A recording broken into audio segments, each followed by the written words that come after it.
Sup, everybody? This is Karak with ACG, and I am here with Justin Bell, the composer of, well, a ton of games. Pillars of Eternity 1, Pillars of Eternity 2, Tyranny. I've got a couple here that I was surprised about. Is it true? What work did you do on Stick of Truth, exactly? Was that sound?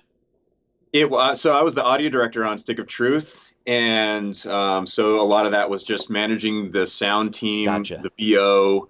I worked very closely with South Park's composer. His name's Jamie Dunlap, a really awesome composer. Mm-hmm. He wrote the vast majority of the music. My only musical contribution, other than working with him and figuring out how South Park can translate into a game environment, Right. which was a challenge in and of itself. And handled spectacularly. Thank you. Dude, Thank you. Yeah, seriously. that it was quite a task, I have to admit. And the only thing that I did in terms of music was, besides just working with him and making sure I implemented all of his music so that it flowed. So that was a big focus of my thing. And then when you go to Canada, all the 8-bit stuff is stuff that I did, and that was just a ton of fun. Oh, very cool. Yeah. So the first thing everybody loves to know, like, how did you get started in the business as a whole? Like, even if it was something not on your LinkedIn, like, how did you jump into this? Yeah, I mean, I think a lot of people kind of share this. I grew up playing games, and I also played music. And it didn't really occur to me that I could take those two things and kind of mash them together. Right. You know, and so but I played games all the way back to the NES days. That's kind of the farthest back I go with games, and then I've been a gamer ever since. And so when I was about in my mid-20s, I just sort of had like this aha moment, like, wait a second, people get paid to do this? And I was like, I was This is the greatest thing ever. Yeah, exactly. Right. Like, sometimes I just have to remind myself, it's like we were Right. doing Stick of Truth, and I'm sitting in here and I'm trying to record a fart with sound with the right viscosity and the right tonal cadence, and I'm really, really, taking this seriously. And I kind of just had to stop and pause. And I was like, I can't believe I'm getting paid to record fart sounds with my mouth right now. This is just ridiculous. So, every day is a blessing in that regard, That's very cool. When you got hired, you did some work for Pandemic, I saw. And Yeah. what was that game? The Saboteur. So I saw in your, I think it was LinkedIn, but there was some discussion about your. Was it a translation that you handled? Was it vocals? What was that? Yeah, the what I focused on the most over there was they just needed someone. The game had a ton of dialogue, and It's fantastic. I love that game. That's awesome. Yeah, I love that game. Have you beat it? Do you get a chance to play your own games? I guess that's another question we can answer later, but. Yeah, you know how it is. Like, I play, I'm working on the game so much, Right. that, it's just an unfortunate thing. When I play the game, all I can see are the things that I wish I could have done better. Well, I've got a question about that in a bit. So you were doing the sounds, vocals then for Saboteur? I did, yeah. I mostly the voiceover stuff. Mm-hmm. There was just a ton of dialogue recorded over a long period of time, and at different studios, different actors. So there was all these tonal differences between the sounds, right. And I just had to kind of like standardize the whole thing so it sounded like it was just all of a piece. Yeah. And so I did that with the English language, and then we translated it into what we call FIGs, which is French, Italian, German, and Spanish. And also Portuguese, and I don't know if we did Portuguese for that. So I had to take all their voice assets and kind of do the same thing with that, make sure it was all working. So that was it was quite an undertaking. I was there for maybe the tail end of Pandemic's existence, and then right around November is when it all got shut down. Yeah. When it comes to Obsidian, I always ask the patrons to give me questions, and you got a lot, so I tried to parse them out so that we don't cause you to like lose your voice like a bad voice actor. So Okay.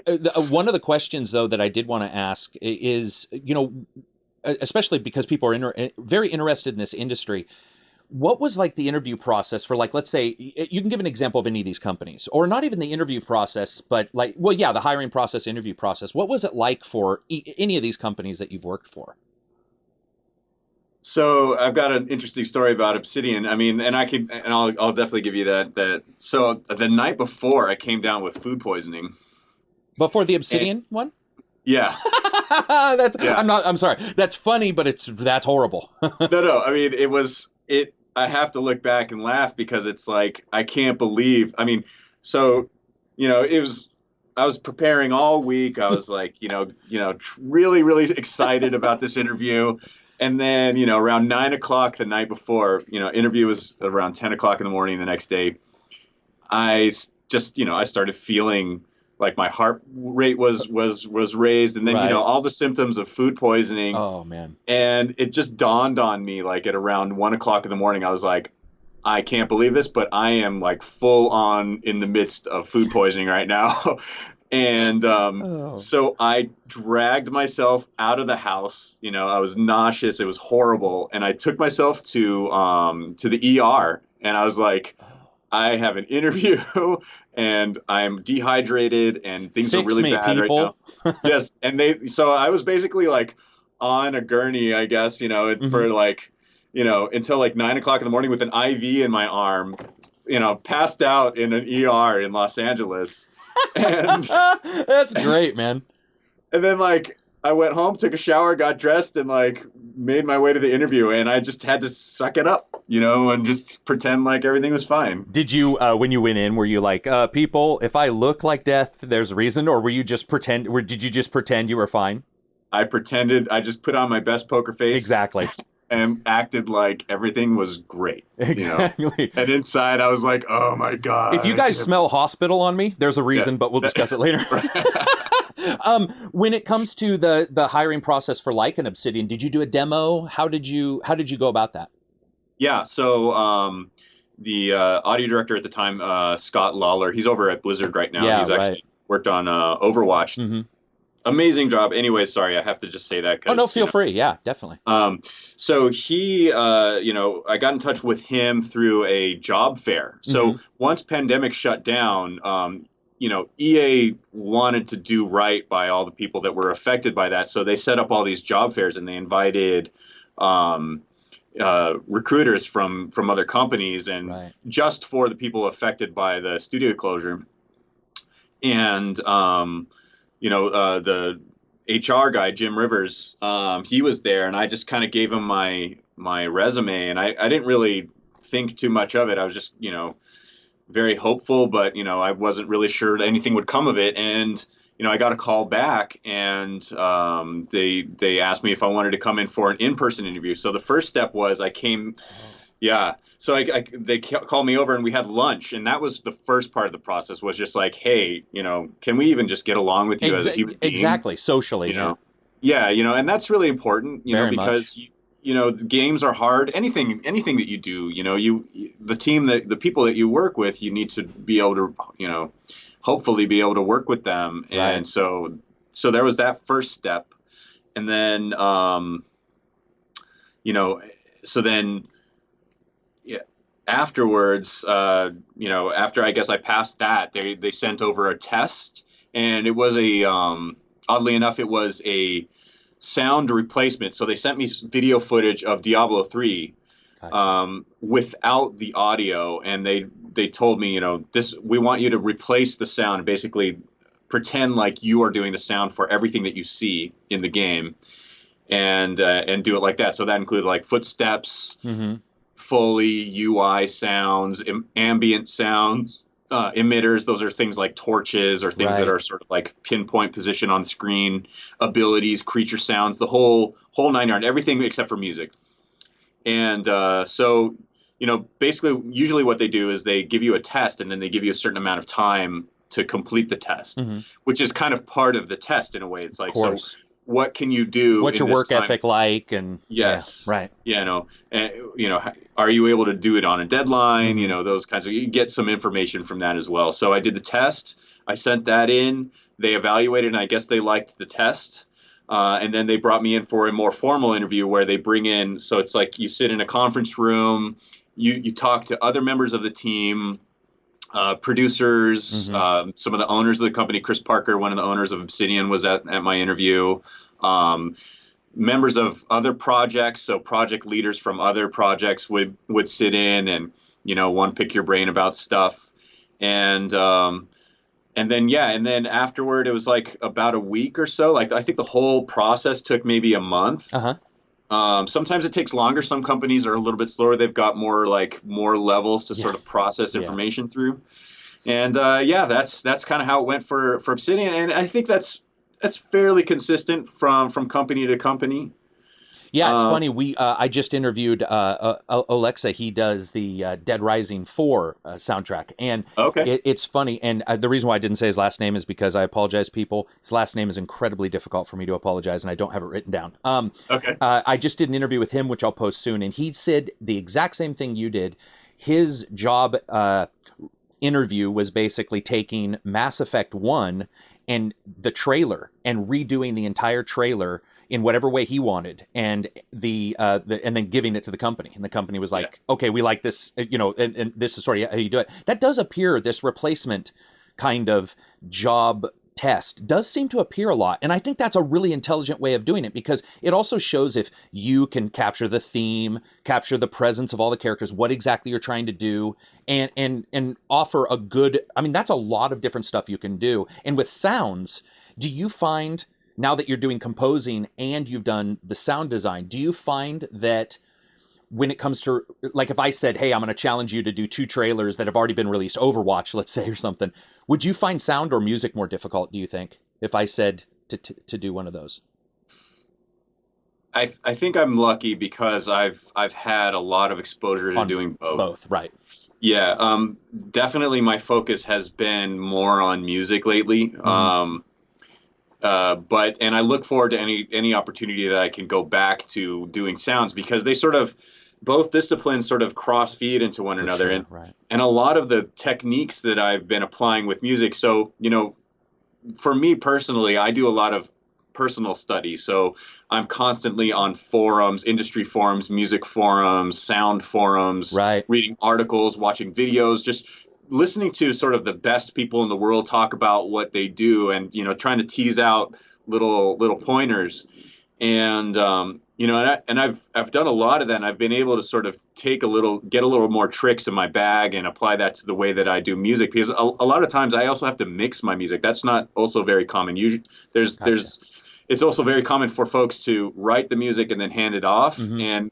And I actually would love to do that, because I don't think that I'm a very good mixer, but it's just sort of a necessity at the moment, and so not only am I worrying about the musical content, but I also have to worry about how it sounds too, and if it's polished enough. And so it's great because I can take, I do a lot of research, and because I'm very self-conscious about my mixing abilities, I just really don't think I'm very good at it, and, so I'm like constantly searching the internet for information, and, and I've been able to get some good stuff, some really useful pointers. Right. And when I go back and I do sounds, I'm able to take that experience and bring it back into the sounds. And, and I find that my sound design capabilities are also sort of, while it's, I think the mixing side of it actually helps me to sort of maintain my sound design chops, if that makes sense. No, it does. And I think that, it's one of the things that I've covered we do podcasts on this a lot of times. It's one of the things I've covered is, a lot of people don't understand that an OST, for example, is not what you hear in the game half the time, because you have prompts and you have layering so understanding all of those different aspects of how you put a soundtrack together, understanding what sounds are playing during that soundtrack, what's the character doing, and getting all that stuff together. It's cool to hear that somebody like yourself is still learning. It's actually a question I had, which is pretty much what you just answered, which is, how do you go about still learning, writing your own stuff, working on your own things, experimenting when you're in crunch mode? But I'm assuming you probably just, at that time, you probably just have to turn it off for a bit. Yeah. What do you find if somebody's out there, like, let's say there's a person who's watching this and they're like, man, I would love to get into, let's discuss sound first, because I do have some really interesting questions about sound itself before we jump into Pillars 2 and stuff. If somebody wanted to get into sound, what do you think would be good advice for them? besides having a good ear. Yeah, no, I mean, and that helps for sure. And you can learn that skill. Yeah, right. That's definitely teachable.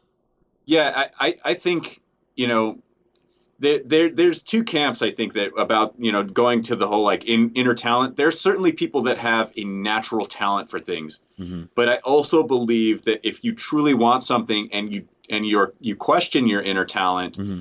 that you definitely through practice can achieve. You can obtain whatever skills that you want to do. And making sounds and writing music is just a skill Hmm. that you need to work on, just like anything else.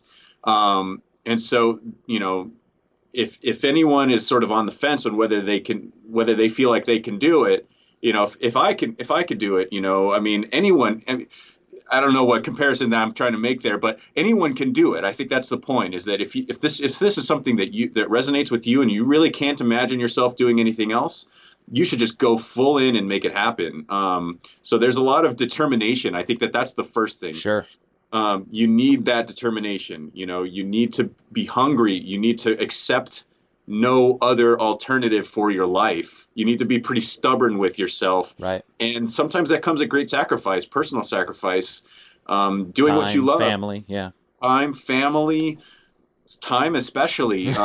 You know, it requires lots of that and money. You Yeah. know, it took me 5 or 6 years, you know, of just being hopeful and just reaching out to people and cultivating my skills and, you know, rejection after rejection after rejection. It's very disheartening. And, you know, I wasn't making good money and, you know, and it was a struggle. It was a struggle for all of those very human reasons that we all sort of encounter on a day-to-day basis, you know.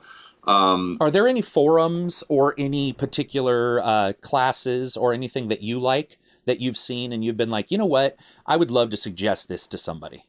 Yeah, and the truth is that every time I get, you know, someone approaches me like, how do you break in? Sure. Um, you know, the first thing I would say is, you know, don't wait for someone to make your opportunities for you. Right. Make your own opportunities. And then even though you haven't worked on a really big game or whatever, um, because you have tried to make your own experiences happening, you're going to be a step above or step ahead of someone who is waiting for them to just Sure. get discovered or whatever it is. So one of the things I always recommend for folks is get involved with mods. That's how I started. Yes, very. Yeah. Is it really? Yes, it is. Yeah. Baldur's Gate. The when they started getting the ability to mod Baldur's Gate, I started making music for it. And Is that right? yeah, and that was I mean, it's like that was the first. Now we're talking ancient, brother, but I think I was using Magic's music. It's a German. I think that's a German company and their DAW. I mean, we're talking ancient stuff because I had no money, you know. So it's like the $49 DAW instead of something that was like, you know, Cubase or something. But yeah, I mean, that is absolutely an excellent point. Is that mods are a great place to start. Yeah, they are. I mean, what else? Where else are you going to get the opportunity to work with other folks who Right. do art and programming and design?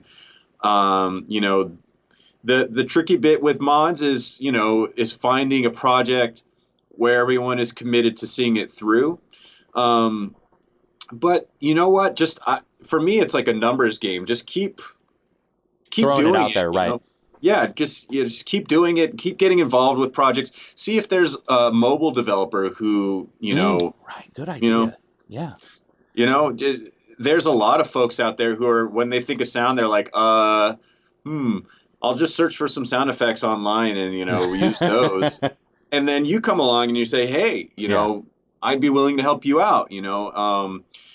It's pretty contentious, like about the whole, like whether or not you should work for free kind of thing. Mm-hmm. You know, I understand that people don't want to promote working for free because it, you know, in a way it devalues folks. You know, it devalues what people do. But I think when you're really starting out early, you know, just get your day job, make sure that your financial situation is good. You know, that you feel that you're at least bringing in some money, and yeah, at night just kill yourself and work for free, you know, work all night, whatever it takes, and just get yourself out there. And hopefully if you you keep doing that over time, maybe this is really bad advice. I don't know. No, that's But actually excellent. It's funny you mentioned two things. One, Jesse Harlan, who did Mafia 3, we interviewed him. And prior to the discussion, we talked for an hour, and afterwards we talked, and, there was some NDA stuff. But one of the things that came up is something you just said, which is that, you will miss 100% of the shots you don't take. Like, he was like, you got to throw some shit out there. You have to. And especially in music and especially in video games with the high turnover, you can't really ever, maybe Obsidian, even though, you guys have had some issues in the past financially, every company isn't really sticking around for very long. EA will come in and buy a company and then say, we're not happy. And you'll be like, oh, I just thought I had a solid job and I don't. So throwing those things out there and having them. But he also said something which was which was actually mimicked by David Bateson yesterday, Agent 47. We interviewed him and he said the same thing, which is that sometimes internships or working for free is just, it's really just a longer hiring process, or it's just a sample of your work. And a lot of us like to think of samples of our work as being something we can easily do. Sometimes an internship is, and I know that you're right, that people don't want to do that, but let's be honest, the more people who don't want to do that, the less people doing it. And sometimes that makes the difference, because if you are an excellent person in a field that is small, and no one else is there, you may find yourself having some opportunities that no one else has. And absolutely. I know a voice actor right now who is doing voice work, and that is because they were very cool with doing particular things at the time for like mods and stuff like that, and they got picked up by a big company. So that's very good advice. Yeah, you need to take the initiative, you know, and it's hard because where do you begin? Yeah, exactly. That's for sure. It's wide open. So discussing general work, if we're in the midst of Pillars, let's say Pillars 1, because Pillars 2 hasn't got to this moment, I'm sure, but Pillars 1, you're deep in it. You're on your 300th day. How would your day be?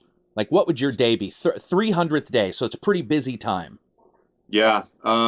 So come in, check in with everyone else on the audio team. Make sure that they've got a good plan for the day. See if they need anything from me. My job is a facilitator for them. If they're blocked, if they're not sure about something, I help connect the dots for them. Gotcha. Maybe they're stuck on something. They need my advice. Check my email, try to get as much of the sort of administrative Completely stuff. Ignore Jeremy's email a couple times. I'm just joking. I know. I'm inside so joke, sorry. guys. I'm very ashamed of that. Inside joke. We were joking about it prior to the podcast. No, it was actually more about the Skype thing. So you check your emails, and then I would say then for your day, what is it like? Only 3/4 or a half is actually the nuts and bolts. Yeah. And then by the time that's all done, it's like lunchtime, right? Yeah, exactly. I'll just sit at my desk and and I'll watch one of your reviews or something, and hang out. And then, so around 1 o'clock, you get to sit down and actually work. Yeah. On an average day, I get, my door is sort of a revolving door. I get a lot of, small questions. Right. And but especially when we're getting close to the end of the project, I don't have a choice but to sort of, this is going to sound really bad, but I have to sort of push all that stuff aside and really filter out the stuff that's very critical. Then it's really very, very focused, where I come in, I try to just take care of all the stuff and, put a sign on my door, please don't disturb, send me an email. Mm-hmm. And there's a lot of stuff. There's meetings, there's bugs that come in. So, not only do I write the music, but I implement the music too. So I'm getting feedback back from our QA team or from other people on the team saying, oh, this doesn't quite work, whatever it is. That's kind of my day. I used to have a nice little routine that I tried to start, and it just fell by the wayside. Where I would come in and I would do a little bit of like piano sight reading or something like that. And, I don't really get to do that a whole lot. And so it was very nice, and it was sort of a slow luxurious start to the day. Right. And yeah, that didn't last very long. Yeah, all those plans sort of go away, especially when everybody else is involved. Let's say, especially when talking to different composers, they all have a slightly different answer to this. I think in the end, the job steps are probably somewhat the same. But when working on music itself, let's say somebody comes to you and says, Pillars 1 for sure, because you didn't have a sequel at that time. If Pillars 1 comes up and they say, we want to do this game, they sort of explain it to you, or you're in there in the first initial discussions. Do you come up with an instrument palette in your brain of like your overall thoughts and feelings, or is it more experimental where maybe you see storyboards or you see I know actually, I think it was Blizzard who did 3D printing of models and showed them to people to like make their brains. I think that was Blizzard. It might not have been, but to make them sort of go, okay, I get an idea of what this is now in physical space. Do you come up with those prior? How would you describe your workflow for that? Yeah, actually, you know what? That does happen to me very frequently. When we're very early on in a project, just, I don't know, maybe it's the way my mind works or something, but when someone talks about a story or a character or a world environment or something like that, I'm able to, the more I hear someone talk about those things and the more we sort of go back and forth on that, I start to form a picture of what that might sound like. And then, a lot of times it just sort of incubates in my mind, just because the arc of development is so, it takes a while for things to pick up speed. It's more actually like this. It's kind of like, because once they do, you're screwed. But but it's very slow there at the starting. It's slow in the beginning, so you have a lot of time to sort of think about things. And I find that the more that I let it incubate and sort of stew inside my mind, the better it is, because then I've lived with it and I really understand it. So yeah, when I'll see some concept art, and so is your brain already making is it already doing a theme, or is it just the instruments, or are you actually hearing like the Imperial Death March if you see a Star Destroyer? Is it that developed? Sometimes. Wow, very cool, very cool. Yeah. Sometimes it takes a minute for it to really kick in. So once I see that image, my mind is just automatically sort of processing it in the background. And here's a good example, like with Tyranny. So the title theme that you hear when you boot the game up, I was laying in bed actually, and I was thinking about the game, and I knew that it was coming up to where I needed to sort of shift my focus over to Tyranny and start working on that. And I was laying in bed ready to go to sleep, and I was thinking about the game, thinking about when I'm going to start, and suddenly just notes and instruments just popped in my mind. And so a lot of times what I do when that happens is I leave the room and I get out my phone and I just put the voice recorder on, and I'll sing into the microphone. Yeah, gotcha.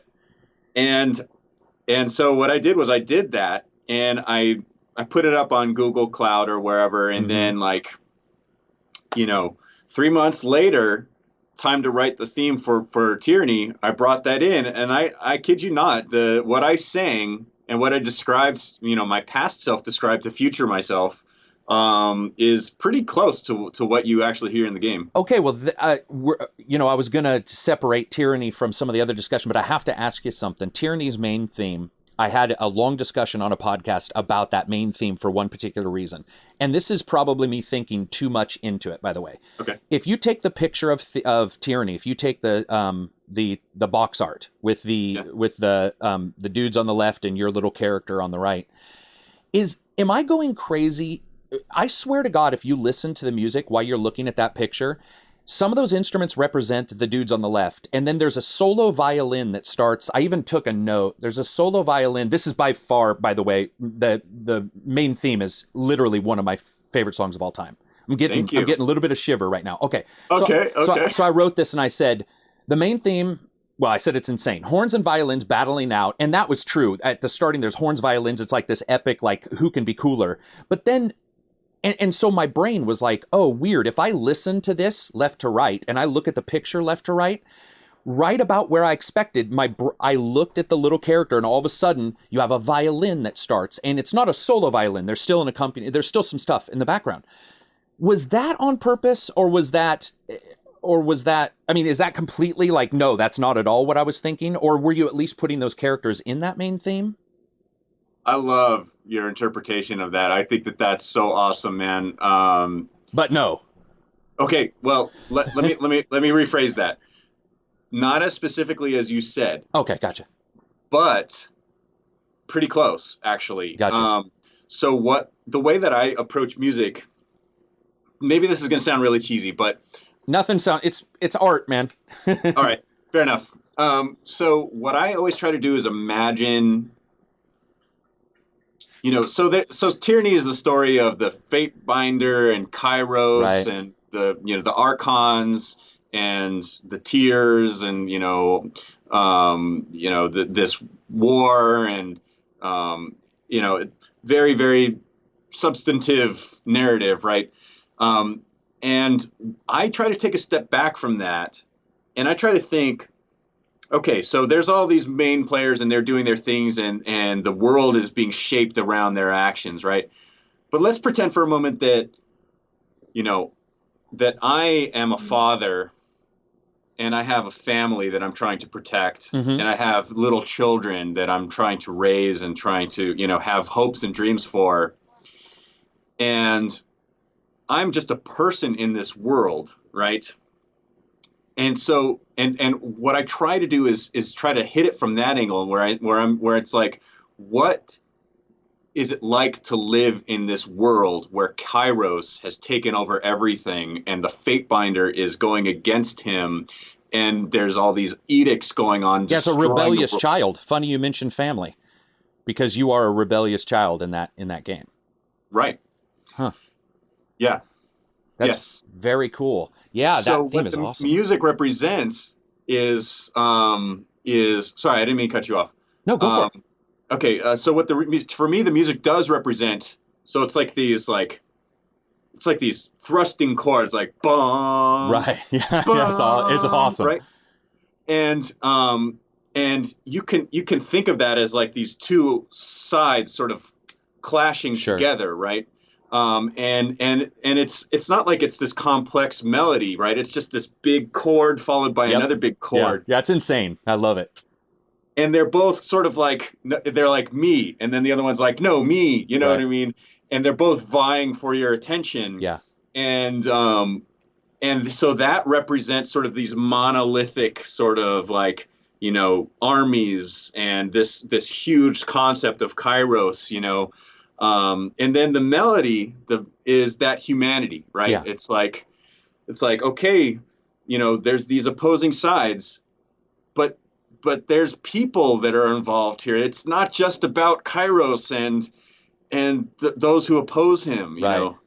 It's about, and in Tyranny, you can be one of those monolithic sides, or you can try to be a human and say, wait a second, this is put the brakes on. Yeah. And so I think what you keyed into is pretty perceptive, actually. Dude, it's each, especially with tracks, depending on the game, you never quite know what the artist planned versus what you hear, because depending on the programming behind the scenes.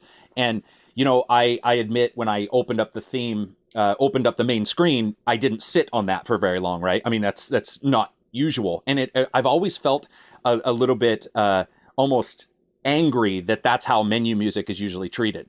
Menu music is to be skipped through, whatever. And so, that while I was reviewing the game, I was like, oh yeah, I should probably check this out. And I listened to that theme, and I was like, wait, what is, and it was probably one of those moments where, I don't know, too much LSD, but where things connect, and you're like, and no, I don't do LSD, people, but there was so many things that connected. And I was like, what the, did he look at this picture? It was brilliant. And that is a fantastic theme also, because talking about Pillars, by the way, and the main theme there. And it's so thematically different. And it's and by the way, in the main theme for Pillars, and I don't think this is on purpose because it barely pops up. There's a couple times, and it might be because I'm playing Conan. There's a couple very Conan-ish like twists that go on in that main theme of Pillars, but it's so different than Tyranny.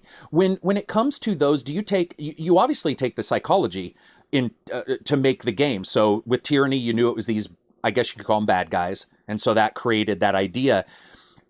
Have you, when it comes to the challenging of like those two themes in that main thing for Tyranny, do you ever try to experiment with sounds that are or with themes that are a little more unique? Because we do get that a lot, where you get the bum bum bum bum bum bum. Have you?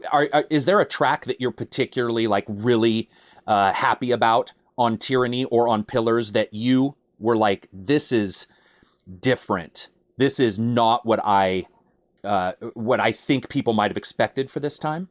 Yeah. Actually, the main theme for Pillars is actually that exactly. Gotcha. A lot of flute. Love it. Nice. Thank you. Thank you very much. Yeah, I knew going into it that what I wanted to do is not what people would expect. Right.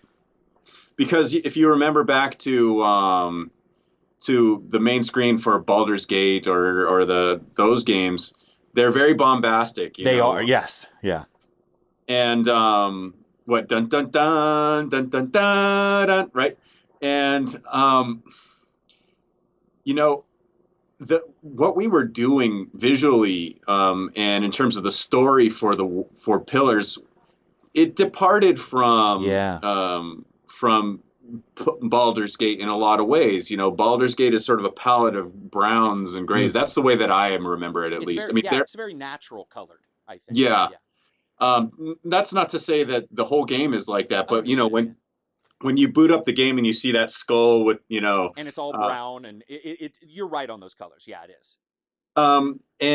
And then what we were doing with Pillars, with the green Audra and this sort of peaceful looking ruins that was sort of parallaxing back and forth, and just the way that we were doing things with the world and things we were doing with color and the narrative and the world that we were building, it didn't feel right to me to do that bombastic theme. And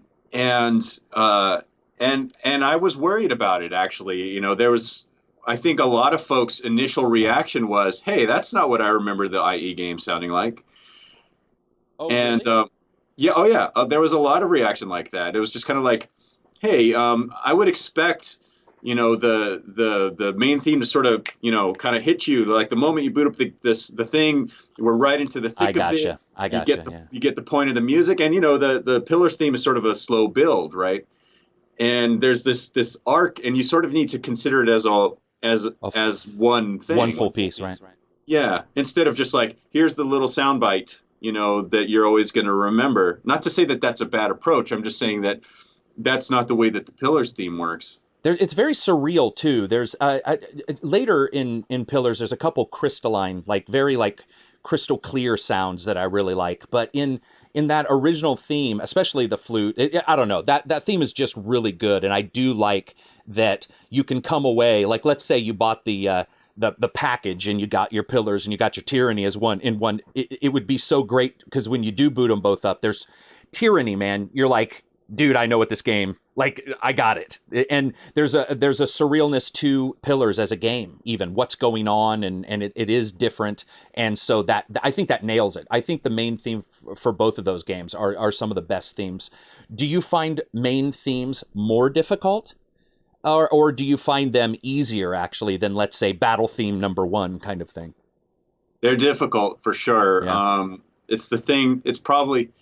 Well, you hear it every single time you boot up the game, so people have to be good. like it. Yeah, you know what I mean. Like it's gotta be pretty decent, and it's the first impression, right?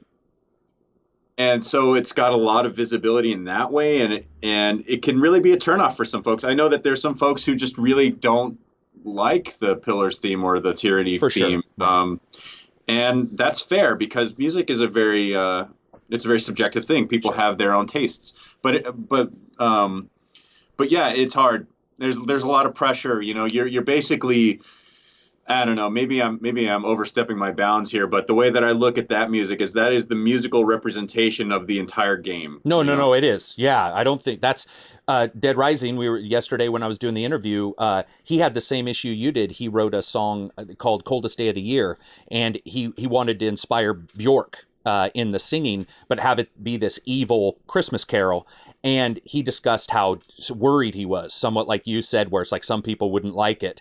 Luckily, they most loved it. But I think there's a stress there for you guys, because I remember that song for that game, and it will always be the song for Dead Rising and or Dead Rising 4. And when it comes to Pillars, when it comes to Tyranny, those are the representation. I mean, you can like a certain track in those games, but and even if you don't spend all day in the menu, for example, Mass Effect, you hear it all the time.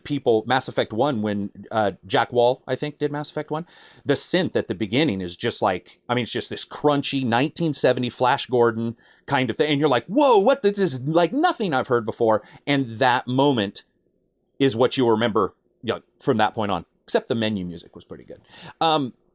So when it comes to working on these, and would you say, do you get to work on a theme? Not a theme, let's go to tracks themselves. Do you get to work on a track from start to finish and then go to the next? Or do you find yourself like, I've got 6 tracks and one is 30% done, the other 70? Like, how do you parse out your work?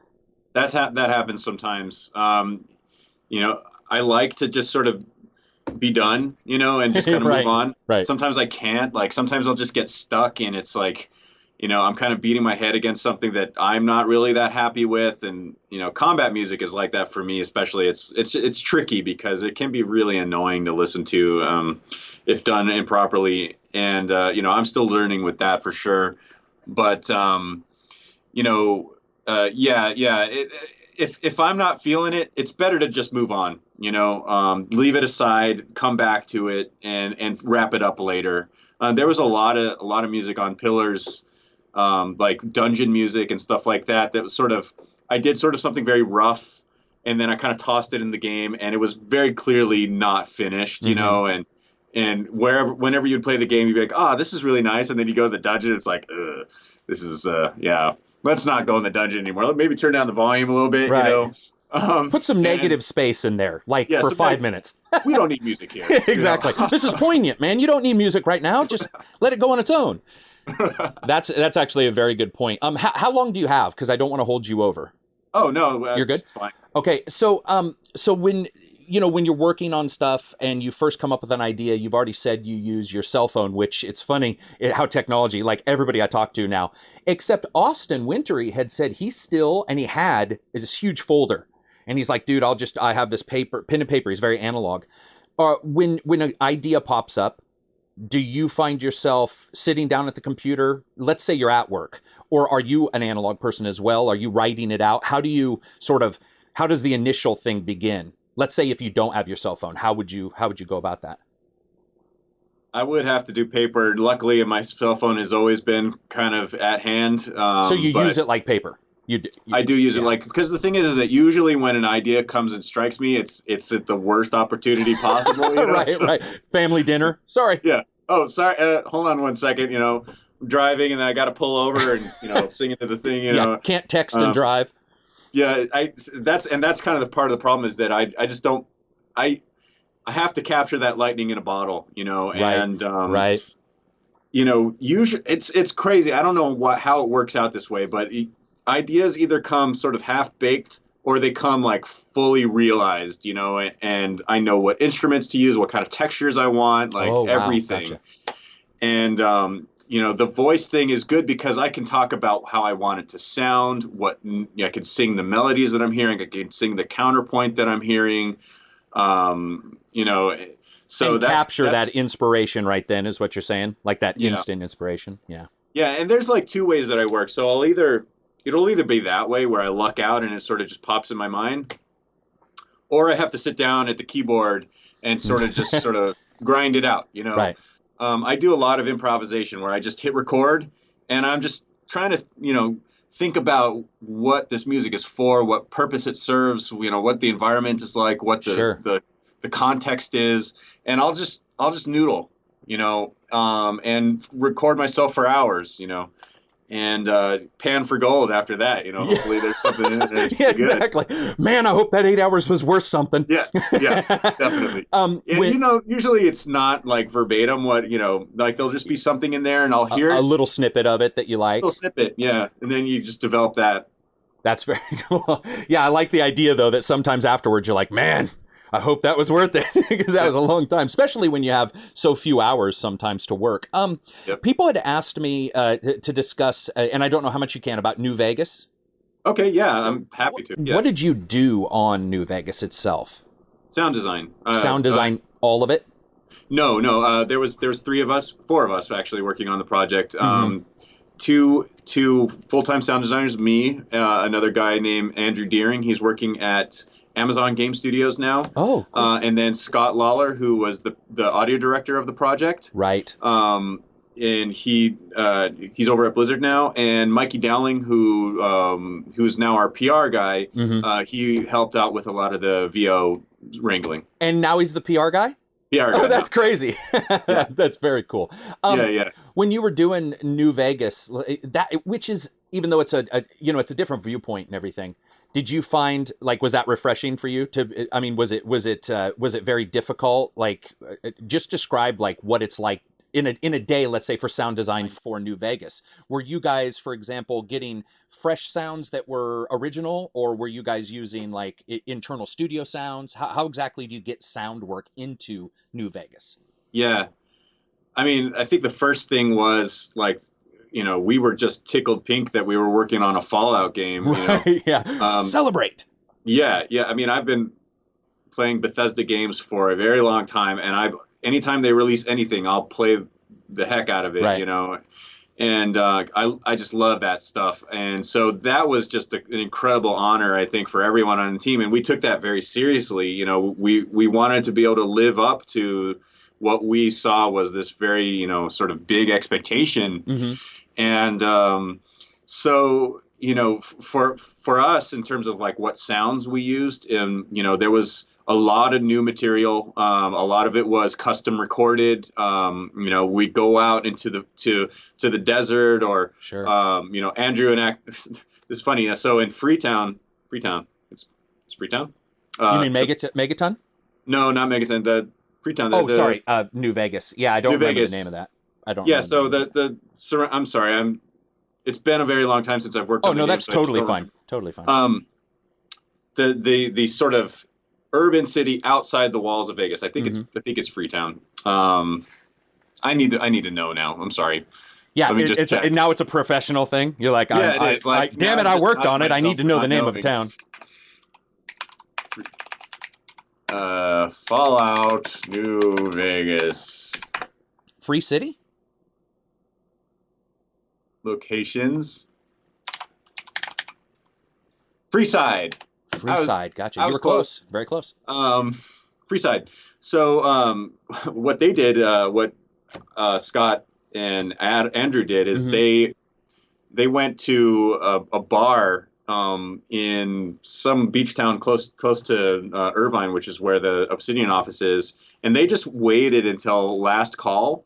And then they waited until everyone was just streaming out of the bar, sort of, kind of hammered, and they recorded them.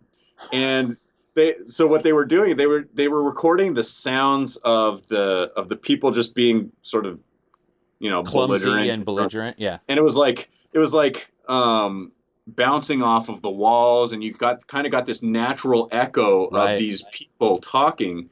And it sounded great. And we used that as sort of one of the ambient beds of Freeside. And it just makes the place feel like there's someone in an alley over there, up to no good, And there's just tons of examples like that. The stuff that I worked on primarily was the ambient environment sounds. So one of the things that I did was, we wanted New Vegas to feel, and the Mojave Desert to feel real. because when you're, when you're sneaking around at night, and there's a super mutant over the hill, you know what I mean, or rat, scorpion or whatever, you want to give people that feeling like they're actually there, Right. And so we spent a lot of time on just making so that those sounds that you hear, not because of an action, but just because of the world doing its own thing, Right. had a life of their own. And so one of the things that we ended up doing was, so in games we have lots of props, so like if you're walking through the Mojave Desert, you'll see like a signpost, or a dilapidated electrical tower, or A swing set. There's always a swing set. Yeah. Burned down house, Right. little dirt pile, little mud pile, whatever. And so we had a way of attaching little sounds to those things so that when you would walk by, you would hear the dilapidated electrical tower sort of groaning as if it were about to collapse at any moment. And we were able to do that with a lot of stuff in the game. So a lot of the emergent sounds that you have are these sounds that are attached to these emitters, basically. Gotcha. Yeah, and so that designers can sort of place these things around wherever they wanted to, and our sounds would just kind of get automatically carry over into that. Yes. Oh, very cool. So it was kind of crazy because I got to the point where, like, I would be playing the game looking for these props, you know what I mean? Yeah. And then, like, the lines between working on Fallout New Vegas looking for props to attach sounds to and the real world started to blur for me, and I'd be driving and I'd be looking around and be like, oh, that billboard would be great to attach a sound to. And then I'd have to remind myself, like, that's not this real. is not the game, dude. You're not. Step away. It's like like an artist who's like, I'm going to be a dick in this movie, so I got to be a dick in real life. It's like, yeah, don't go too far. Right. I had to realize that I couldn't attach a sound to my toilet. Yeah, exactly.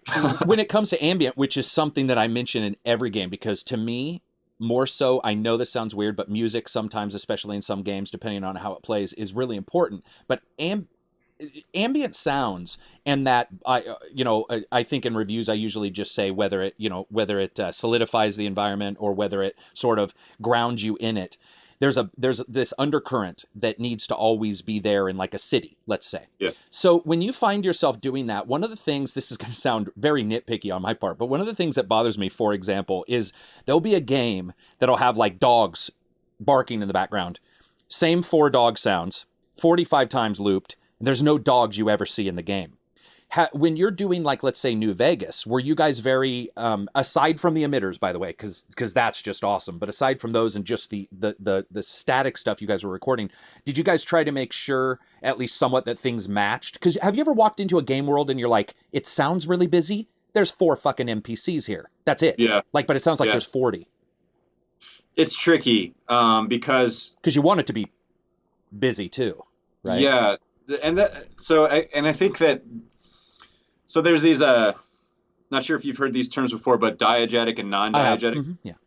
So for listeners, go ahead. Yeah. Yeah. So a diegetic sound is a sound that is associated with something on the screen that you can clearly identify an association with. So, a coffee pot boiling in the background or something like that. You can see it, you hear the sound, you can look at the object and associate, yes, this sound is that. So that's a diegetic sound.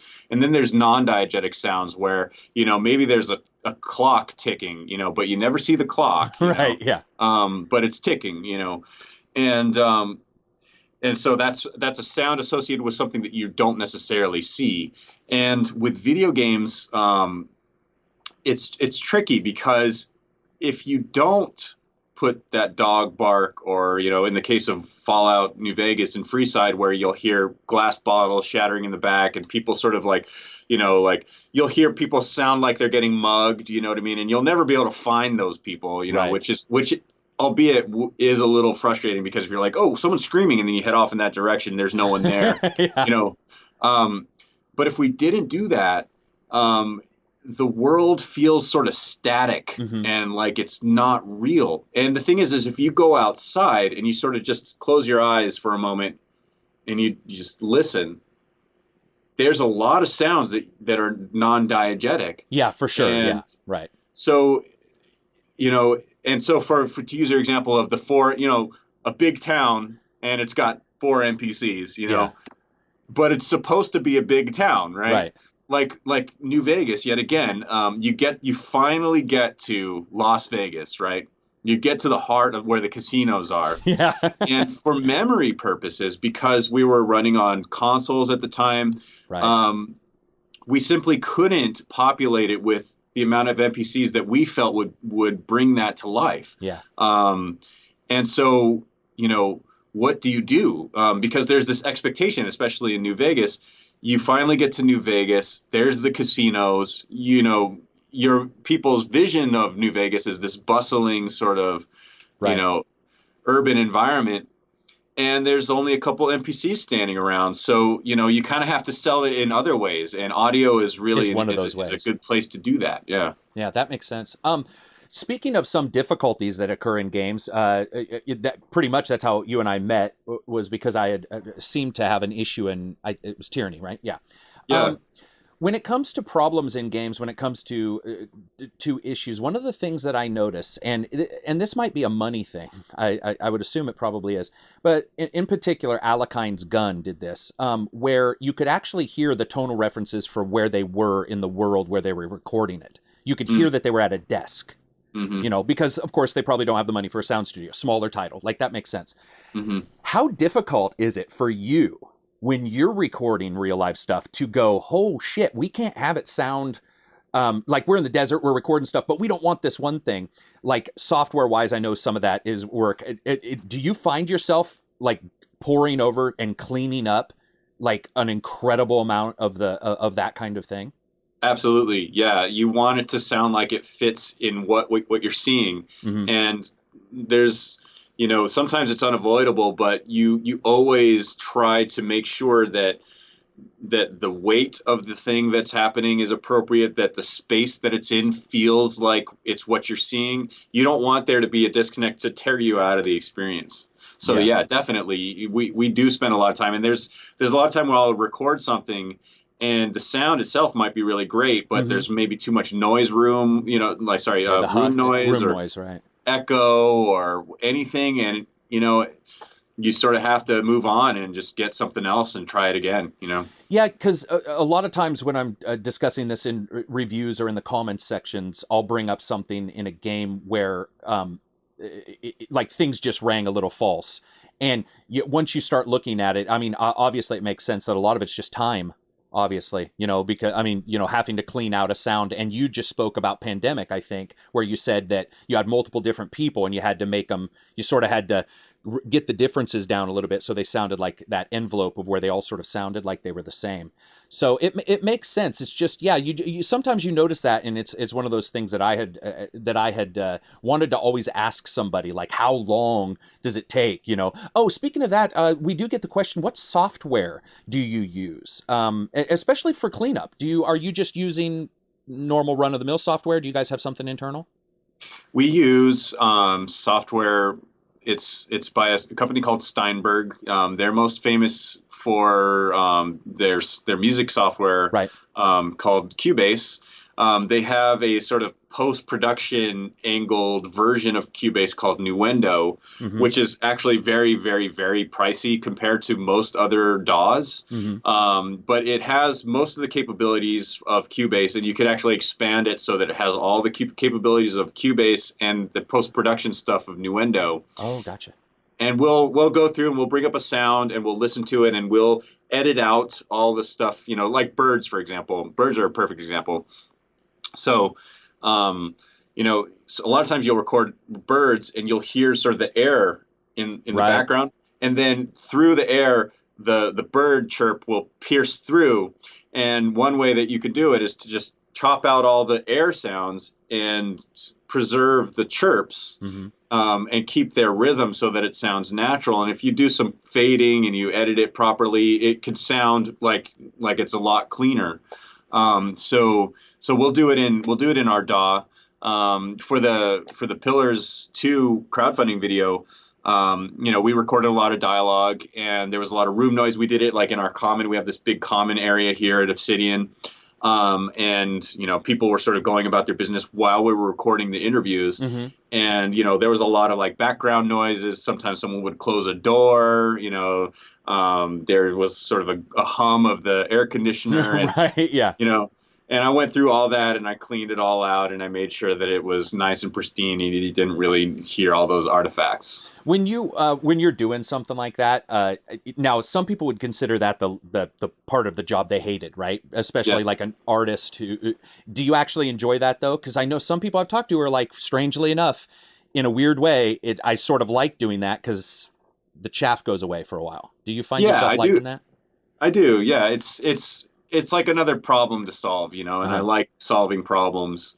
And I guess I'm sort of hold myself to my own standards and my own, so it's like I listen to it and I think to myself, you know, yeah, this is noisy dialogue. I just can't possibly let it go. You know what I mean? And I Right. guess I'm just obsessive like that. Like it's like I hear noise and I can't. That door close, you hear it, and I don't want it. In fact, that one door close made it through on the video, and I'm like, ugh, Oh, miss, yeah. huh. And so, yeah, definitely. I don't mind it at all. I love getting my hands dirty and getting involved in everything, top to bottom. Give me whatever. I enjoy it. So speaking of Pillars 2, crowdfunded basically the moment you turned it on, it felt like. Yes. Which of Thank course, you, everyone. yeah, exactly. That was pretty awesome. But I mean, it was funny because we were joking on the podcast. We were like, somebody said less than 24 hours. And I was like, dude, it was less than that. Like, I don't know what it was. I'm sure you guys know, but it looked like it was like 17 or 18 hours into it. It was Yeah, fast, that's fast. which is awesome and shows some serious love for the Pillars franchise and stuff. When it comes to Pillars 2, of course, NDAs and stuff. So feel free to tell me to shut up. When it comes to it, have you started on the main theme yet? It's in my mind. It's in your mind. Yeah, Voice recording. Do you even have voice a? Okay, recorded gotcha. in my mind. One of these days, I'll humiliate myself and Put them on release what SoundCloud. Yeah. I. It'll become an internet meme probably because it's so bad. Like, so I don't La la know. la la la. It's yes, pretty much that. That's It's awesome. me trying my best to be serious Right. and musical, but with my embarrassing sounding voice, singing Hey, voice. nothing wrong with that. Nothing wrong. So you've got that. Is there anything that you can talk about when it comes to, let's see, instrument choice? Should we expect somewhat the overall same, or obviously depending on where this is and what exactly happens? Yeah. Is there any experimentation going on that you for this one, or is it more of a this is a sequel, so we're tying it directly to one? So it's all very early right now. We haven't really started the music writing for Pillars 2 in earnest yet. So I can really speak to sort of what my personal aspirations for it are. For sure, go for it. Yeah. Yeah, I would like to have a more colorful, sort of vibrant Okay. soundscape for the music. Disney is sort of the wrong analogy because when you think Disney, it's sort of princess and fra la la, and Sure. very very like that.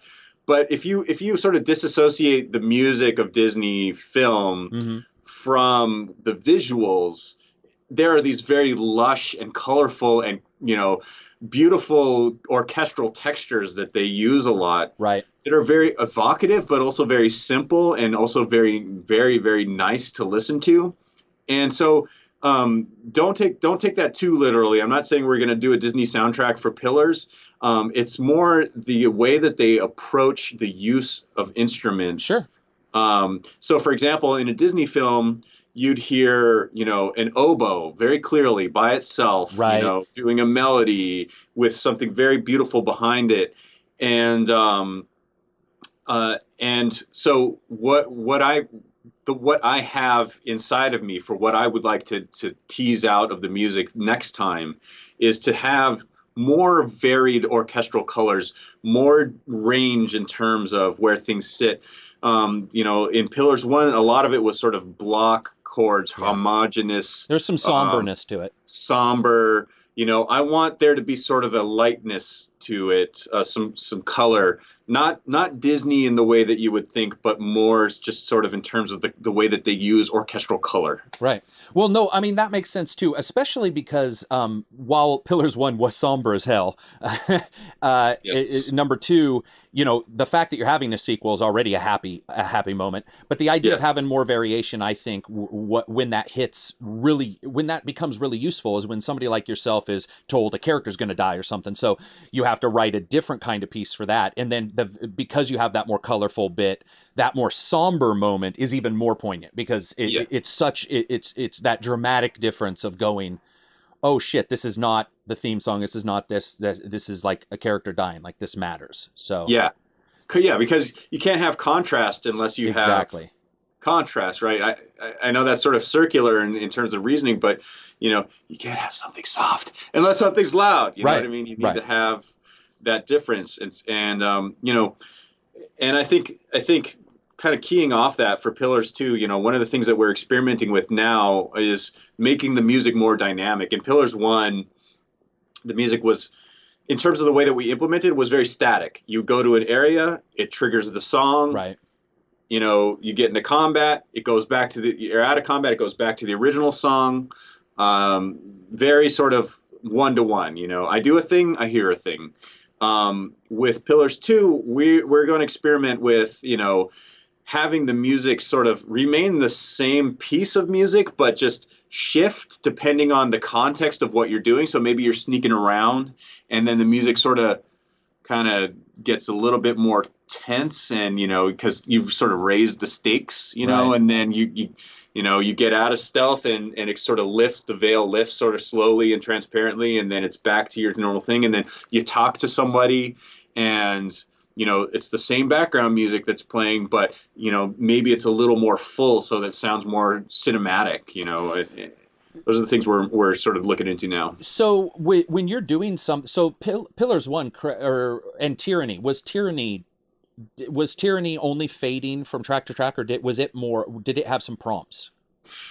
So most of it, your day-to-day sort of exploration Sure. combat kind of Mm-hmm. thing was just fading between tracks. Right.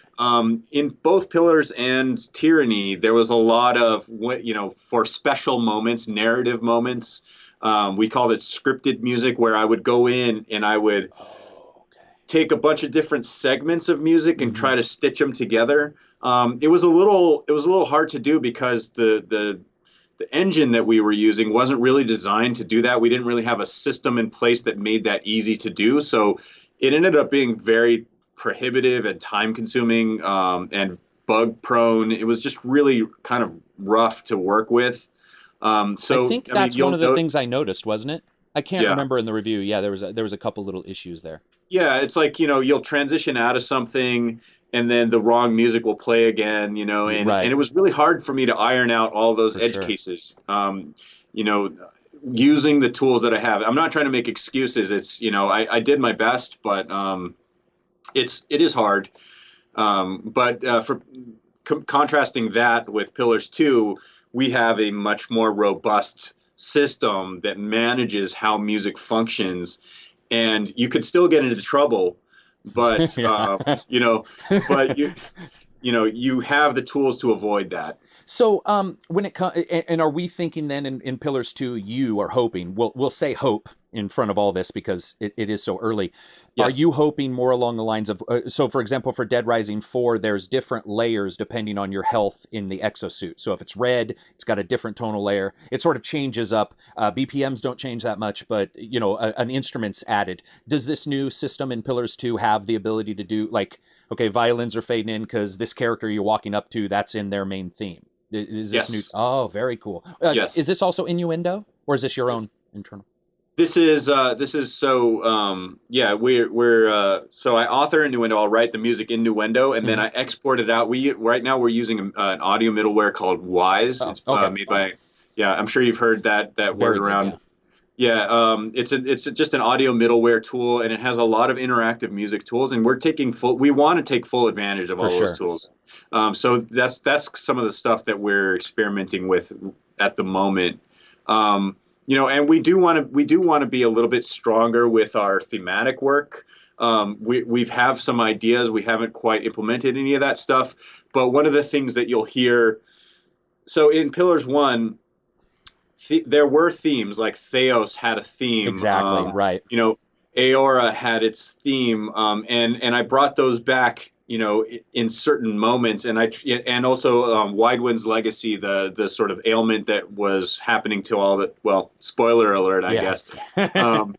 So, you know, there's sort of this ailment that's happening, and that had a theme, and I tried to sort of associate those wherever possible.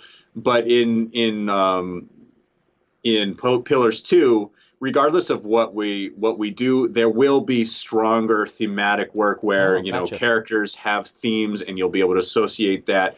I mean, that is something that we're planning on doing. How that ends up playing out in terms of functionality is still sort of up in the air. Either way, we're going to do something like that. So it's funny because when I was talking to Austin Wintery, I think we were talking in particular about Abzu, if I remember right. I was asking him a question, and I'd like to ask you, especially because you're jumping into this with Pillars 2. Do you think, or are you a little bit nervous though, that what you want somebody to hear will adjust so much because of how they play that it won't be what you expected? And the reason why I bring that up is because currently buying OSTs is huge. Like, oh, we're going to get this OST.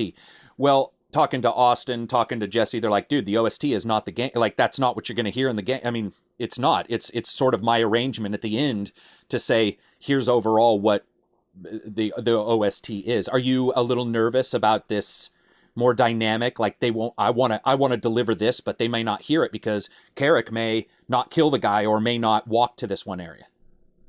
Yeah, that's a good point. There is often a difference between what you're hearing in the game, particularly if the music is layered like that and it's more sort of assembled at runtime based off of player choice.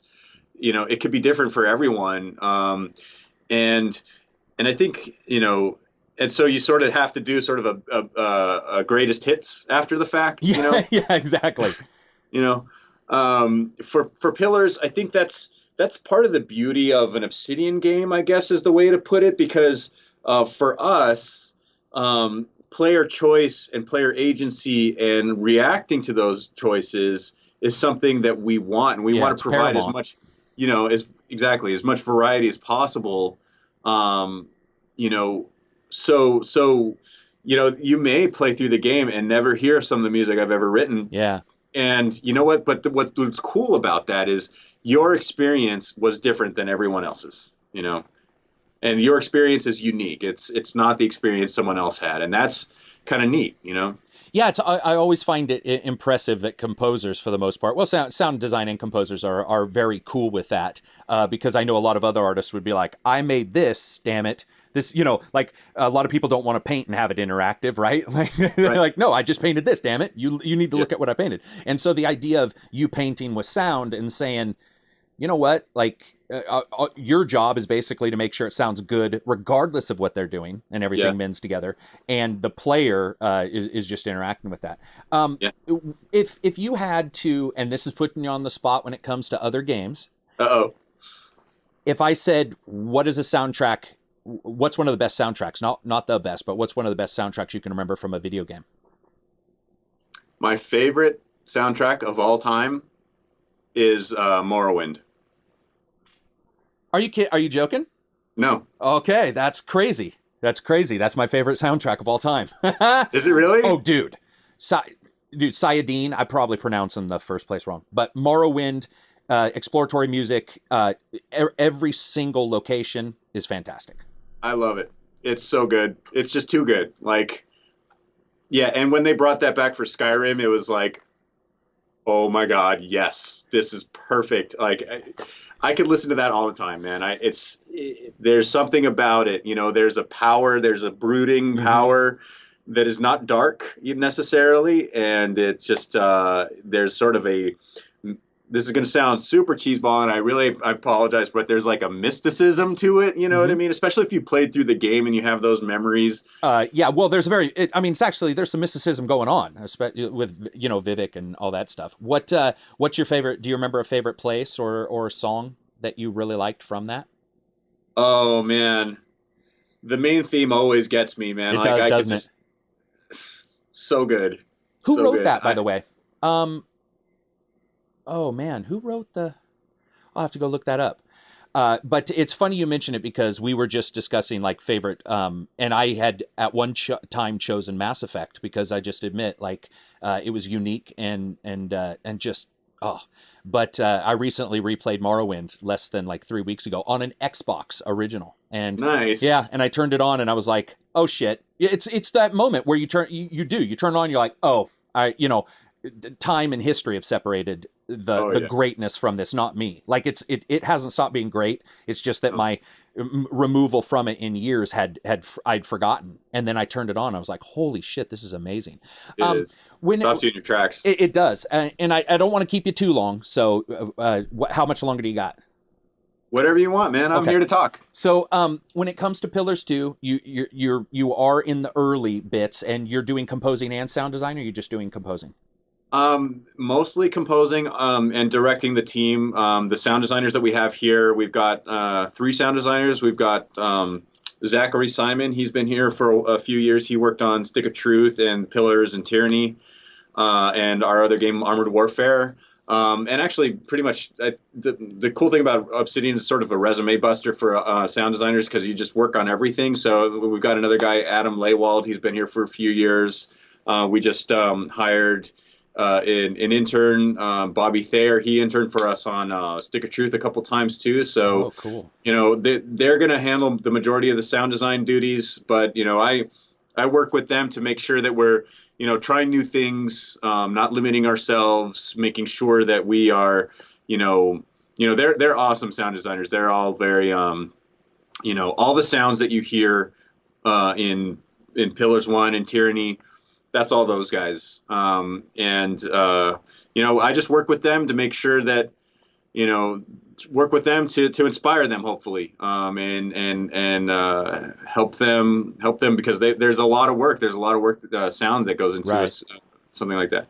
So, but I do try to, for Pillars One, I chose like something that I wanted to work on for sound. So Uh-huh. I did the Audra Dragon and the Sky Dragon and the Drakes. Oh, gotcha. And you actually did those, went and put those together. Yeah. How about discussing the components of that? What Mhm. are the components of that dragon? So whenever we do a creature like that, Uh-huh. what we usually do is sort of look at how it behaves when it's in the game. So there's the animations that are playing, and then there's the sort of system, the AI that's controlling it, Right. to give its behaviors. So its attacks and how it reacts to you attacking it, and all Right. those things. Um, and so what we'll do is we'll wait for the team to sort of do their thing, and then we'll bring it up in game and we'll take a video of it and we'll break it down into its parts. Okay, here's a breath attack. Here's a melee attack. Here's an acid attack. Here's a fire attack. Here's a stomp attack. Here's how he moves, and we'll sort of break it into its parts, and then we basically score it like a film. We'll take our video in. Okay, now we're going to work on the footsteps, and so we make our big, huge, booming footsteps. And now we're going to do the wing flaps. So when he jumps up in the air and when he lands on the ground, we'll do a big sort of booming land. And when he does, and how does his voice sound? Or Right. her sound? How do their what does a dragon voice sound like? What does it sound like when they spit out fire? And we do all that, and there's some R&D that happens. You will try things. There's a lot of trial and error because there are no dragons, so we kind of have to make it up.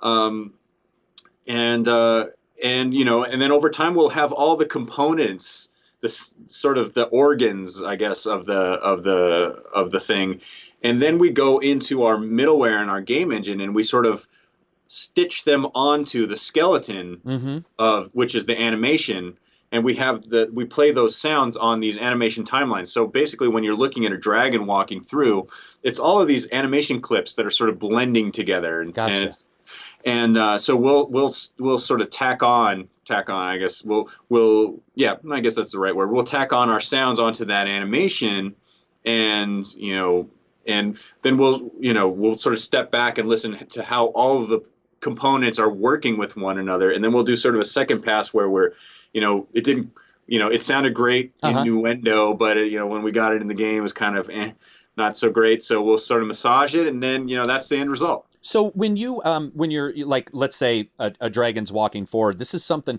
that is always asked. Are you like Foleying? Are you like? Do you have a Foley stage there? Like, are you guys going in and okay? So are you're talking about like when a dragon moves his leg? Are Mhm. you the person who's like, I need to figure out what leather on leather sounds like? Yeah, Like, yeah, that's awesome. Yeah. yeah. Do you find that stuff? Because that's some of it's physical versus digital, where you're like, I already know I can buy this sample or whatever. Do you go for your own created sounds more than, let's say, purchased? And that's not an artistic. I'm not dissing on the artists. I mean, Yeah. obviously, it's very hard to have your own time to do that. But do Yes. you find yourself going with what you've created as often as possible? It's usually a blend. Some things are really hard to record, Yeah. so Right. you know what I mean. So like we were doing a tank game, and wow, I mean, making arrangements to record tanks moving and shooting and doing Mm-hmm. all that stuff and getting hit by a round. Like, how do you record that? Right. Um, so or things like animals, for example, like lions or something like that. It is a time factor. It's always better if you can to just go record your stuff because first of all, it'll sound like no one else's, right? Like no one else can have that sound. Yeah. Right. It's bespoke to your game, and then you know, and then often you can get what you know You need. It's like more flexible, right? it's more flexible and it's more direct. It's like I need a lion to do this thing, and Exactly. I called the zookeeper, and they said that they have this lion that does that thing, and so I'm going to try it. Or even with the dragon. The dragon does this sort of wing flap buffet ability on Yeah. you, and all I did was take a big tarp and kind of like go like that with it. And then I edited it, and it sounds like a wing flap of a dragon, but it's just a tarp. You know what I mean? So it's often more direct to hmm record your own Foley because you know what you need. It's just finding the right materials and just doing it. And I would assume in the long term it might even be cheaper to do your own, even though maybe an upfront cost for a nice small studio area for you guys to do that might be a lot. But if Yeah, you do buy somebody else's and it's not as flexible, then yeah, like you said, yeah, if you need a lion to do a particular thing and they're not doing it anywhere, what do it's like we're gonna have to get that naturally. And, yeah, and, and be able to adjust it. yeah. Do you that gets you up and away from your desk sometimes? Are you like a big fan of that? Do you find yourself like, I think I'm gonna go and make some footstep sounds for a dragon today? Yeah, yeah, totally. It's easy to sort of get trapped in your little cave, you know? Right? Yeah. With your Yeah, sign on the door, you said it's like, yeah, do not disturb. yeah. Oh, yeah. And you kind of look at the time, you're like, wow, is it 6 o'clock? I mean, time flies. And so, yeah, I love getting my hands dirty with that kind of stuff. It's just a ton of fun. The more time you have to do it too, the better off because then you can kind of do it at a nice relaxed pace. hmm Sometimes the pace is very rapid and you just have to, all right, let's get the tarp. All right, that's done. Now put it in. Let's edit it. Let's put it in the game. It's kind of rapid fire and but it's definitely one of the more enjoyable things because you're making stuff, Right.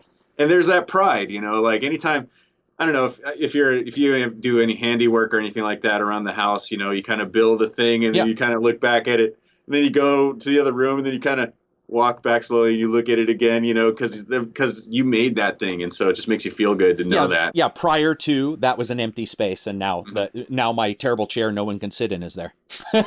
Right? Because I'm not very good at that. One of the things I want to talk about real quick then is sound itself. This is brought up, actually two patrons asked the same question, and I appreciate that, guys. One of the one question being, and I want to make sure that I'm not dissing on any particular games if there's somebody out there watching this, but sometimes you get sounds, and I'm probably using the incorrect term, but where they sort of inhabit the same frequency range, and especially in a very busy battle. One of my biggest offenders, and it's something that I've literally emailed the company about, and it's been like, dude, you have to fix this, is Dynasty Warrior style games. So you're attacking people, and everything inhabits the same overall area, most likely because they feel that there's some other stuff they want to make some room for.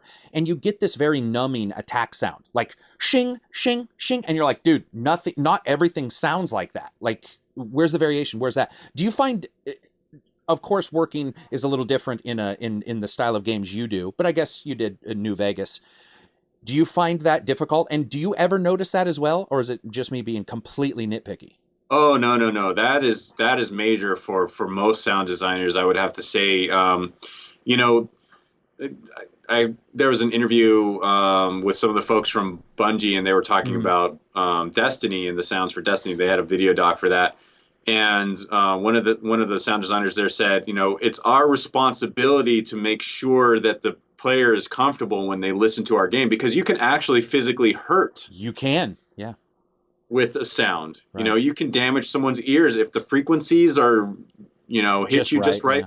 Enough times at loud volumes, because people like to feel immersed, yeah. Right? So they crank it up, and so you have to be responsible as a sound designer to make sure that shing shing shing does, figure out a way to achieve that same result without injuring someone or causing them to be annoyed. So there's this, I'm sure you've heard this before, the listener fatigue. Yeah, definitely, yeah. You hear the same sound over and over again, and your brain just kind of tunes it out because it's getting on your nerves, and it's making you tired. It's distracting you from the game at a subconscious level that you're not even aware of. Right. And it can make you not want to play the game. Yeah. And that's the worst. Some folks just deal with that by turning game sound off completely, and that's totally fine. I have no problem with that. If you enjoy the game more that way, more power to you. Turn it off. But if you do want to listen to the audio and you do expect that, it's up to us to make sure that what you're listening to is an enjoyable experience. You didn't pay $60 or whatever it is to not enjoy the experience. You go into it with the faith that the developer is has the best intentions for you. You know what I mean? And maybe I'm like taking on too much responsibility for the sound designer, but no, I mean, I ask this of pretty much everybody now because and so do patrons. It's one of the things we talk about all the time, and I notice it's sadly enough, there's a lot of fairly popular games where a particular sound will be like, I have no clue how they thought that was going to be acceptable for 455 hours of playing this MMO or whatever, and it becomes quite, like you said, quite numbing, or listener fatigue. And I think also there's a variation. If you have 4 people all shooting 45 handguns, there's the ability to put some variation there so they don't all sound the same. But a lot of times you'll get a game where you're playing it and you're like, man, we all sound like, if we're playing a multiplayer game, we all sound identical. Like you can literally tell tonally that it's the same sample. And you'd be like, dude, seriously, you have to switch it up. And what I've noticed in a lot of games is they shrink, they get particular sounds and they shrink them into these frequencies that it's almost like they're trying, like I said, trying to make space for something else. Maybe they are. And then it becomes, like you said, it becomes annoying. And it's good to hear somebody like yourself say how important that is, because I think, to be brutally honest, a lot of fans think that it's not taken seriously. Yeah, no, we do. It's really hard too, because we think about it a lot. At least I know that I do, and I try to raise that awareness here at Obsidian. We put a lot of effort into avoiding that, and sometimes we think we've done our job and we've done that, and then there's that one sound that we totally just, I guess, have accepted. Right. And then when someone gets it with fresh ears, it's like shing shing shing shing. You know what I mean? And and we're like, oh yeah, I guess that is pretty bad. And it's hard. It's especially when you're working on something for so long. Right. Your objectivity starts to go out the window. You know. Yeah. What do you find? How do you return your objectivity? You have to take a break. It's like a critical break. You know what I mean? Like, I need to step away and not work on this for like 3 days. And, we don't always have that luxury. But that's the best way. So a patron asked a question, and don't worry, nobody will hold it against you. Okay. We'll see. Understanding Pillars 2 is probably your dream game. Everybody says that on their current game. That's fine. What's your dream game, though? That's multiple people have been like, for example, sci-fi, or something like that. Is there any game out there that, how about this? Is there a game out there that you've seen that you're like, man, I would have loved to have worked on the sound on that, or music, Yeah, either one? definitely. There's definitely games like that. There are games that when they're released have sort of like reached this sort of like beyond critical mass of acceptance, but just sort of like people view it in such high regard. And it's usually like this underdog game that comes out and it just Right. sort of takes the industry by storm. And there's a couple games that came out like that that sort of speak to you on a level that's beyond games. Like it sort of reaches through the game and sort of touches you in a Right. way that like, that resonates with you as a human being. And there's two games like that in particular in the past, and I would love to work on a game like this. So Limbo, Oh, gotcha. Yeah. I loved that game. I Hmm. loved the sound for that game, and the ending was so cathartic. You know what I mean? It was just such a beautiful moment, Right. and it's like, how do you make something so glorious? You know what I mean? It's just, and I had a similar experience like that with Bastion as well. Gotcha.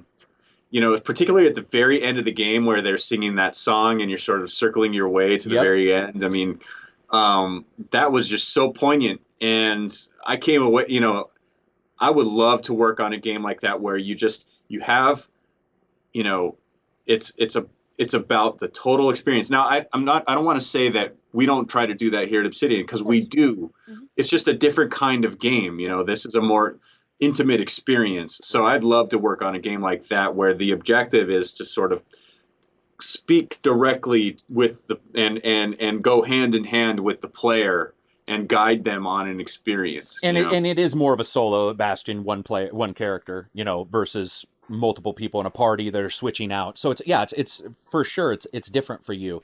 But yeah, it's always interesting to ask somebody because you get especially that I had forgotten about Limbo, and I asked somebody, and they were Ori and the Blind Forest, one of my almost considered one of my favorite games of that year, was another one that somebody had said they were like, man, he's like, I just want to pet that damn fox all day long. Mm-hmm. Like, and it's cool to hear you guys seeing other titles, because I know we talk about developers and composers being so busy, and even yourself had said like sometimes like I don't have time to do anything else. It's nice to hear some of that love for other titles, and Oh yeah. it definitely cool. So finishing this up, we have a couple patron questions about outside work. What are your passions outside of music? What are your passions outside of game development completely? Some people say cooking, for example, those kind of things. Oh my God, he has none, people. Okay, This is so all he does. okay, I'm just crazy. I am a workaholic, and so I think about work way more than I should. But I'll tell you one thing that I love is going out into nature. Uh-huh. I went to Yosemite Valley for the first time this year in my Oh, life. very cool. I want to go to all those national parks now. I mean, like I can't even begin to express how amazing that experience was. And if I had more time, I would do it a lot more. I've got a family, so a lot of my focus outside of work is on raising my kids. Sure. I've got three beautiful little girls, and me and my wife, we all of our focus, they're little now, so they demand a lot of attention. Yeah, And right. so I come home and it's like work, kids, little snippet of just in time and Right. work kids. But I don't know what it is, man. I think too much about my job. Like the thing is that I'm doing what I've always wanted to do. And before I was doing it, that's all I could think about. And I feel so lucky that I'm able to say that. I mean, not everyone is able to say that, and I know that. You know what I mean? Because I've been there, and my parents were like that. My wife's parents were like that. I know people who, the day job is part of their life. Right. And I can say that I'm able to do what I love, and um, I hope that doesn't sound too entitled or anything like that. I feel very blessed to be able to do the thing that I love most. No, we talk about it on the channel. I've worked 23 years in industries that was 7 days a week. And so I don't know how many thousands of extra hours of overtime I've done. So the moment I got to review games, I was just like, oh shit, I'm finally get to do like what I've always wanted to do. So yeah. I think people like that, especially like yourself, who had always wanted to do it, played games, and then got to do it.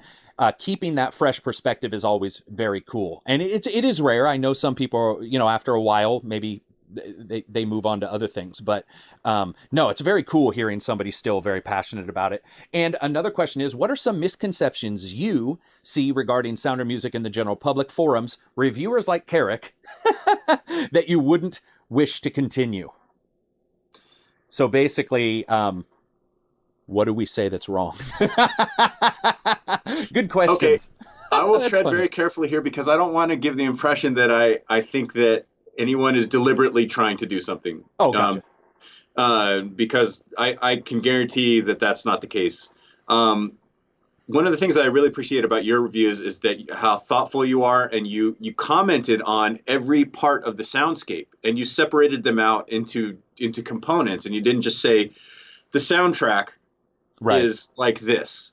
And a lot of times what people mean by that is everything they heard, right? Right. Voice, music, blah, blah, blah.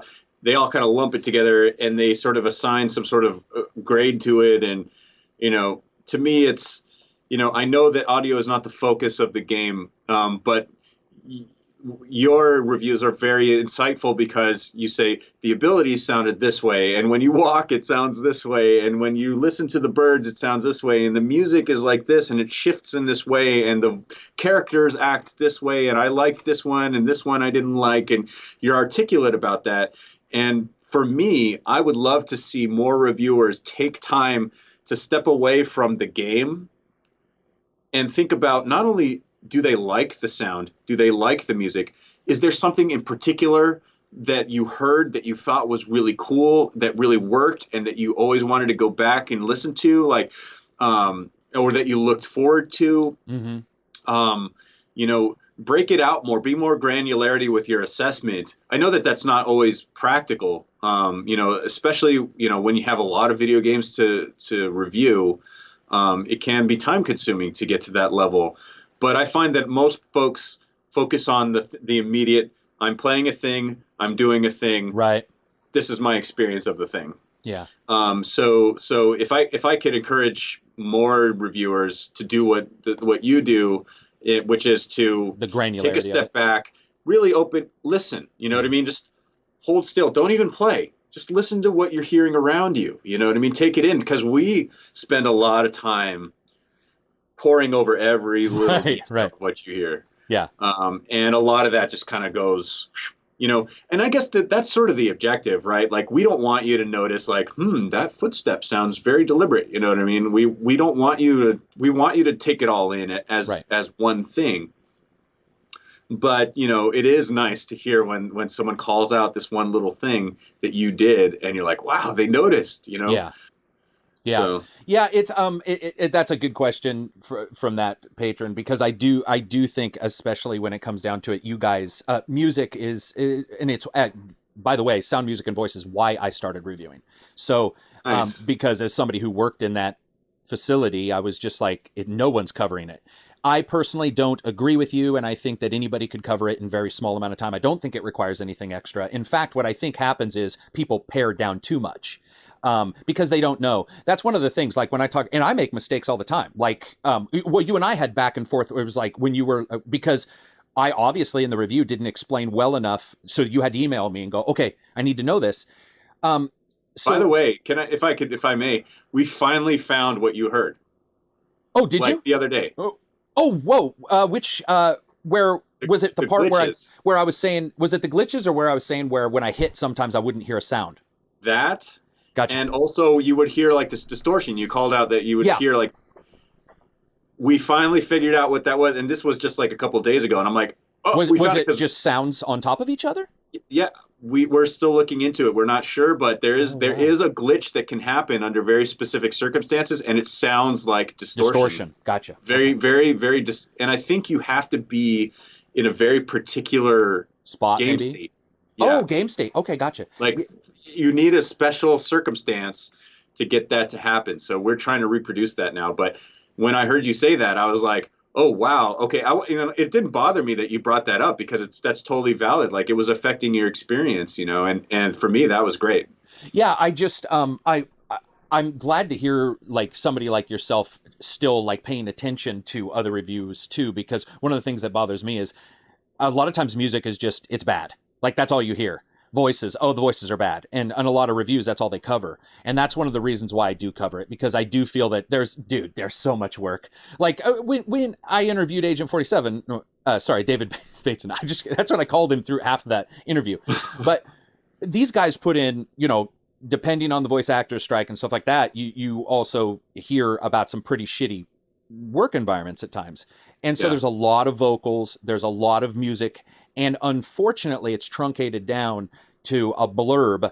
And when I see a 3-minute review, I'm like, that could have been 3 minutes and 50 seconds. It would have taken 50 seconds to say you liked, the instrument choice, a couple things here and there.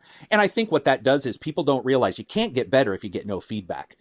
The Yeah. best feedback I ever got was, dude, you suck. Like, and I Yeah. was like, whoa, wait. And it was somebody I respected. I was like, what's going on? And then you pick up on that. If you don't Yes. get anything, how the fuck are you supposed? Well, for example, that bug, let's say more people hit it. If none of us mentioned it, that bug would just continue. And Yeah. you guys would be clueless about it. Yeah, and it like kind of pulled you out of the experience, right? Yeah. And like if you didn't bring it up, I don't think I would have found it, or that it wasn't me, it was the QA folks here that are pretty awesome, and they were able to identify it. But the point is that yeah, I mean, we need more than a blurb. We want welcome your feedback. We make games not for ourselves. We make them to share with you guys, Right. because games are cool. We all love games. We want you guys to have fun. And it's great. That's why like crowdfunding and stuff like that is really awesome, because it's a direct line, Instant feedback. instant feedback. Yeah. And you're doing it for them. You do it for yourself. It's a complete picture, and it's not to say that when you're not crowdfunding, you're not doing it for them. It's just you have that added responsibility. Right, for sure. But yeah, it's great. We love that feedback. We crave it. Yeah, it's very open of you, because I know I think that a lot of musicians are like that, where they're like, if I'm not a musician, if nobody's listening, I'm just a person making sounds in some basement somewhere, unless somebody's listening and hearing it, or at least you're not. I don't know if you would say, some people probably disagree with me and say you can still be a musician if nobody heard you, but at some point. I'm not 100% sure I even agree with that. You guys do need to have people feedback, and the more the merrier. As long as people understand. I do know myself, like I said, I make mistakes because I don't have the experience you do, but I have some experience, and sometimes that can make it even worse, because you'll think something should happen, and the person who knows what the fuck they're doing is like, no, dumbass, that's not what's supposed to happen. And people call me out on it. But I think the more training people can get, the more understanding. And for example, I just talked to somebody at a major website. I'm not going to say who, who's a reviewer. And I said, dude, seriously, I don't, you had a little complaint about some of the music. I'm pretty sure that you're probably using like $5 Skulls earbuds. And he's like, well, yeah, I am. I'm all, then what the fuck why are you even reviewing music? Yeah. I'm not an audiophile. I mean, I've got nice headphones, but come on. Yeah. Somebody, and half of them, I was actually have a reviewer who lives near me. He came over and he plays a video game with one ear pad in, so he can talk on his phone and shit. I'm like, dude, what are you doing? First of all, you're impacting the gameplay, because you're not as good. You don't have stereo separation for if it's a 3D shooter. Yeah. But for somebody like yourself, how can they give you, feedback if they're using their Fred Meyer $4.99, Yeah. Yeah, exactly. Let's be honest with each other. We're trying to give you the best experience possible. And meet us halfway. Yeah, meet us halfway. And I'm not saying go spend a bunch of money, but No. if you're going to evaluate what we do, give us a fair shake. You Yeah. know what I mean? We try to make our sounds. That's one of the. You actually touched upon one of the trickier things about sounds, is and music for video games, we try to make our soundscape translate on all devices. Of course. But there's a certain point where the lowest common denominator, it's like, you mean it won't sound good on my Android phone? Yeah, Justin, come on, man. It's like a speaker. Have you ever seen the speaker on these things? It's it's a wafer. You know? Yeah, it's crazy.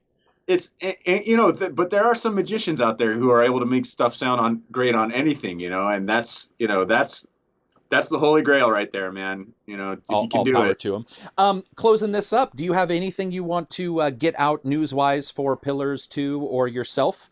And anything I can put, I'll put some links in the descriptions, everybody, for Justin's. You have a SoundCloud? Yes. And you've got, there's another website, I can't remember the name. I'll put both of those in there. And then cool. Anything for Pillars 2 or anything you want to announce or talk about? If anyone has any follow-up questions about, some of the career stuff and you want to hit me up on Twitter, for example, that's probably a good place to do it. Oh, very good. It's Sonic_presence. I'll put a link in the description. Shoot out a question. If you have that, just I'm happy to answer. But yeah, it's great talking with you, man. I'm really happy that we finally got to do this, and and thanks for all the awesome work that you're doing. I think your reviews are really great. Thank you very much. Stick around for a second. Everybody else, peace out. Thanks for watching. Again, Justin Bell, some of the best music for some of the best games out there. Definitely check it out. Oh, and are you guys selling OSTs anywhere? For any of these? I mean, I'm sure Vegas is out there, but like, is Pillars 1's OST out there on like our website? Bethesda does have an OST for New Vegas. We have an OST for Pillars. You can get it on iTunes. Pick it up on. It's on Spotify. It's on Pandora. You can get it on Amazon. Paradox. I think they released the OST with the game. Okay. There's certain packages there, and then Pillars 2. It's one of the funding tiers. I think you can actually have it as an add-on to add the physical CD if you wanted. All right, so throw Justin some money, guys. Go pick up those OSTs. Peace out, everybody.